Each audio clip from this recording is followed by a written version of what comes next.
بیٹے ہیں آپ کے ٹھیک بڑھاپے کا سہارا ہے، لیکن بیٹیاں آخرت کا سہارا ہوا کرتی ہے۔ وہ کہانی کس نے نہیں سنی یا کون نہیں جانتا کہ کسی شخص کا انتقال ہوا، جنازہ نماز کے لیے لا کے رکھا گیا۔ جب جنازہ نماز کے لیے لا کے رکھا گیا، انہیں نمازیوں کی صف میں سے ایک شخص نکلا۔ اس نے نکل کے آ کے کہا تھا صاحب نماز بعد میں ہوگی، پہلے میرا قرضہ چاہیے۔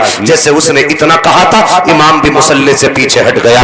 اس کے کہنے کے بعد کہ نماز بعد میں ہوگی، پہلے میرا قرضہ چاہیے، اللہ اکبر، کھلبلی مچ گئی۔ بیٹے منہ چھپا رہے تھے، اپنی اپنی صفوں کے اندر کونوں میں جگہ تلاش کر رہے تھے۔ جب کوئی قرضہ دینے والا آگے نہیں آیا، نماز جنازہ روک دی گئی۔ یہ بات ہواؤں کی طرح پھیلی اور چلتے چلتے یہ بات میت کے دروازے تک پہنچی۔ اس کے گھر کے اندر بیٹی موجود تھی، اسے پتا چلا کہ کوئی جنازہ گاہ میں ہے جو میرے باپ کی نماز جنازہ نہیں ہونے دے رہا ہے، سنا دے میرے باپ کے اوپر اس کا قرضہ موجود ہے۔ بیٹی نے اتنا سنا، اپنے مکان کی چابیاں لی ہے، بچوں کا ہاتھ پکڑا ہے، وہاں پہنچی جہاں پہ جنازہ رکھا ہوا تھا، اور جانے کے بعد اس نے اپنی چابی ہاتھ میں لے کر کے پہلے باپ کے جنازے کے قریب گئی ہے، باپ کے چہرے سے کفن ہٹایا، ہٹانے کے بعد ماتھا چوما اور چوم کے کہا تھا میرے باپ پریشان نہ ہونا، ابھی تیری بیٹی موجود ہے، میرے ہوتے ہوئے کوئی تیری نماز جنازہ کو کیسے روک سکتا ہے۔ اتنا کہنے کے بعد بیٹی نے پھر ان لوگوں کی طرف رخ کیا جدھر وہ قرضے والا کھڑا تھا، کہا کون ہے جس کا میرے باپ پر قرضہ ہے؟